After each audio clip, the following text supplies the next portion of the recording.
கமெண்ட்ஸ்ல சுருக்கு வராம இருக்க டிப்ஸ் சொல்லுங்கன்னு கேட்டிருக்கீங்க. எங்க நம்ம யோயோ வந்துட்டேன். டிப்ஸ் சொல்லிடுங்க. ஆம்கோல் கிட்ட மீன் மாதிரி வளைஞ்சா அவ்வளவுதான், சுருக்கு வராது.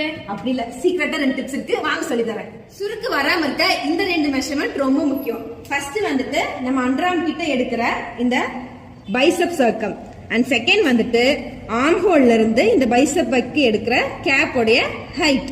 சோ ஃபர்ஸ்ட் நம்ம எடுத்த கேப் ஹைட்டை மார்க் பண்ணிக்கணும். அதுக்கப்புறம் நீங்க எடுத்த பைசெப் சர்க்கமை 2-ஆ டிவைட் பண்ணி இங்க மார்க் பண்ணணும். அண்ட் தென் இந்த லைனை கனெக்ட் பண்ணி நீங்க மீன் மாதிரி போட்டாலும் சரி, இல்ல இந்த ஆர்ம் ஹோல் ஸ்கேல் வச்சு போட்டாலும் சரி, உங்க ஆர்ம் ஹோல் ஷேப் பெர்ஃபெக்ட்டா வரும்.